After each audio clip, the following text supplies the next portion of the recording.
વૈદિક સાધના આધ્યાત્મિક કેન્દ્ર જૂનાગઢથી હું પ્રદીપ મહેતા આપ સૌનું હાર્દિક સ્વાગત કરું છું, અભિનંદન કરું છું. મિત્રો, આજે હું તમારી સમક્ષ એક મોટા વિષય સાથે હાજર થયો છું. કારણ કે તમે ટીવી પર જોતા જ હશો, કાર્યક્રમમાં ચર્ચા થઈ રહી છે કે સમગ્ર બ્રહ્માંડના સૌથી મોટા ગ્રહ ગણાતા દેવગુરુ બૃહસ્પતિ તેની વક્રી ગતિ છોડીને માર્ગી થઈ રહ્યા છે, માર્ગી ચાલી રહ્યા છે.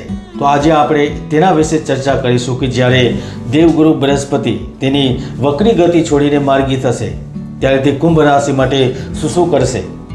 કારણ કે ગુરુ છેલ્લા 118 દિવસથી વક્રી હતા. હવે કુંભ રાશિ પર શું અસર થશે, શું ફાયદાઓ થશે?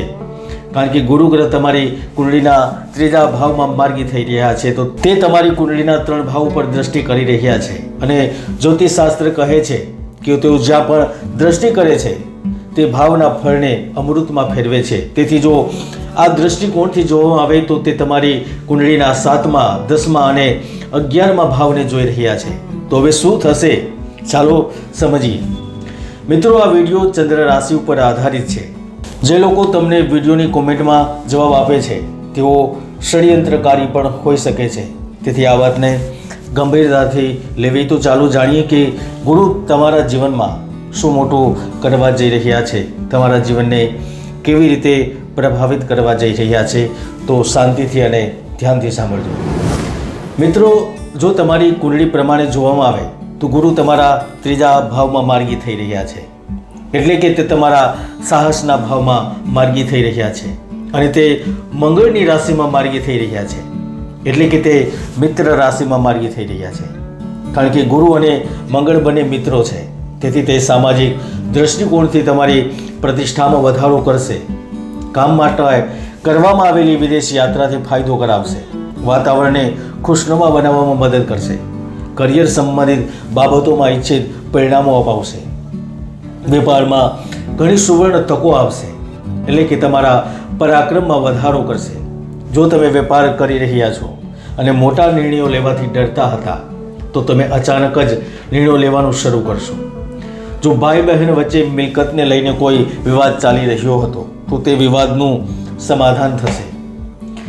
તમે સ્વાસ્થ્ય સંબંધિત કોઈ બીમારી, કાન સંબંધિત કોઈ સમસ્યા અથવા ગળા સંબંધિત કોઈ બીમારીથી પરેશાન છો તો તમને સારા સમાચાર મળશે. તમને આ રોગોથી મુક્તિનો માર્ગ મળશે. કારણ કે ગુરુ તે કરાવે છે. ગુરુએ ઘણાને લાભો આપ્યા છે. હવે ગુરુની પંચમ દ્રષ્ટિ ક્યાં પડી રહી છે તો તે તમારા 7મા ઘર પર થઈ રહી છે. તમે જાણો છો કે 7મું ઘર લગ્નનું છે, પ્રેમનું છે, વાસના અને કામુકતાનું છે. જેથી તમારી શારીરિક ઈચ્છાઓ પૂર્ણ થશે. તેને તમારી ઉંમર સાથે કોઈ લેવા દેવા નથી. તે તમને સુખ જરૂર આપશે. 7મું ઘર ખાસ કરીને ભાગીદારી માટે માનવામાં આવે છે. તેથી જો તમે કોઈની સાથે ભાગીદારીમાં બિઝનેસ શરૂ કરવાનું વિચારી રહ્યા છો અને પ્લાનિંગ કરી રહ્યા છો તો આ પ્લાન આગળ વધશે. જો તમે ભાગીદારી દ્વારા કોઈ વ્યવસાય ચલાવી રહ્યા છો તો તમને ત્યાંથી તત્કાલ નફો મળશે. જો મોટા નેતાઓ છે, મોટા હોદ્દાઓ પર બિરાજમાન છે અને મોટી કંપનીઓ ચલાવે છે તેમને પણ તક મળશે. પૈસાની તંગી દૂર થશે. મિત્રો, તૃતીય ગુરુની પંચમ દ્રષ્ટિ 7મા ભાવ પર હોવાને કારણે લગ્નની શક્યતાઓ સર્જાય છે. મતલબ કે જેમની પાસે બધું જ છે પરંતુ લગ્ન નતા થઈ રહ્યા તો તેમનો સંબંધ નક્કી થશે. જેની કુંડળીમાં મંગળ દોષ છે અથવા તો કુંડળીમાં કોઈ વધારાના દોષો બની રહ્યા છે તેના કારણે લગ્ન નતા થતા તો એ લગ્ન થશે. કારણ કે લગ્ન માટે ગુરુ ગ્રહ જવાબદાર હોય છે અને જો ગુરુ મિત્ર રાશિમાં હોય તો તે શુભ માનવામાં આવે છે. તે લોકોને કૌટુંબિક સુખ આપે છે, પારિવારિક સમસ્યાઓથી મુક્તિ આપે છે અને તેની સાથે તે સંપત્તિ પણ આપે છે. તૃતીય ગુરુની પૂર્ણ 7મ દ્રષ્ટિ 9મા ભાવ પર છે.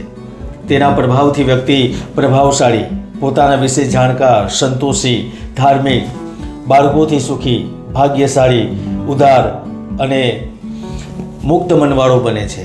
તમે ભગવાન, ધર્મ અને ધાર્મિક કાર્યોમાં વિશેષ શ્રદ્ધા રાખવા માંડો છો. તમે તમારા પૈસા ધાર્મિક પ્રવૃત્તિઓમાં આપો છો, મંદિર બંધાવો છો અથવા પૂજાપાઠ કરાવો છો. જો તમે આ સમયગાળા દરમિયાન વિદેશ જવાનો પ્રયાસ કરશો તો તમને વિદેશમાં સ્થાયી થવાની તક મળશે. જેઓ ઘણા વર્ષોથી વિદેશમાં રહીને પણ સફળ નથી થયા તેમને વધુ એક તક મળશે.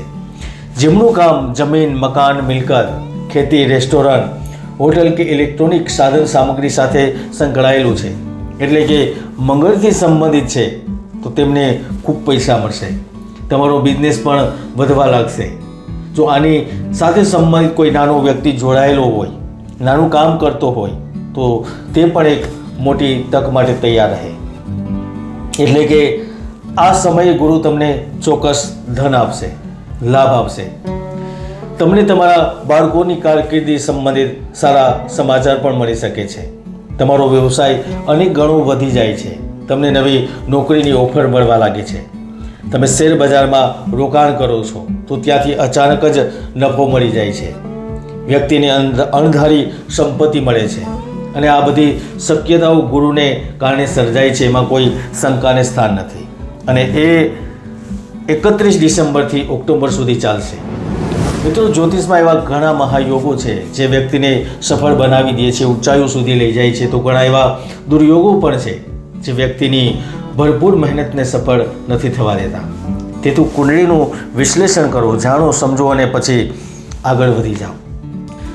તૃતીય ગુરુની પૂર્ણ નવમ દ્રષ્ટિ ક્યાં થઈ રહી છે? તો તે થઈ રહી છે તમારા નવમ ભાવ પર, એટલે કે ધનના ભાવ પર, કોઈ પણ રીતે પ્રાપ્ત થતા પૈસાના ભાવ પર. આનો અર્થ એ છે કે તમારી આવક સ્થિર બનશે. જે લોકો પૈસાનું રોકાણ કરવાનું વિચારી રહ્યા છે તેમને નફો મળવાની તક મળશે. આ સમય દરમિયાન તમે કોઈ મોટો નિર્ણય પણ લઈ શકો છો જે તમારું આખું જીવન બદલી નાખશે. તમે વિદ્યાર્થી છો તો તમને શિક્ષણ સંબંધિત લાભો મળશે. તમને નાની સમસ્યાઓને મૂંઝવણોમાંથી પણ રાહત મળશે અને પ્રેમની પણ ઘણી તકો પ્રાપ્ત થશે. જેમના સંબંધો વારંવાર બગડે છે અથવા તો સાવ ખરાબ થઈ ગયા છે, તો ગુરુ તમને પ્રેમની વધુ એક તક આપશે અને સંબંધને વધારે મજબૂત કરશે. જો લાંબા સમયથી તમારો કોઈ ખોવાયેલો મિત્ર અથવા ખોવાયેલો પ્રેમ છે તો તે આ સમયગાળા દરમિયાન તમારી પાસે પાછો આવી શકે છે, તમારો સંપર્ક કરી શકે છે. એટલે કે 31મી ડિસેમ્બરથી ગુરુ ગ્રહ માર્ગી થશે, એનો પ્રભાવ તમારા જીવન ઉપર રહેશે. અને તમે કોમેન્ટ કરીને પણ જણાવજો કે તમારી સાથે શું શું થઈ રહ્યું છે. આજ માટે આટલું. ફરી મળીશું નવા વિડીયોમાં. જય ગુરુદત્ત, જય ગિરનારી.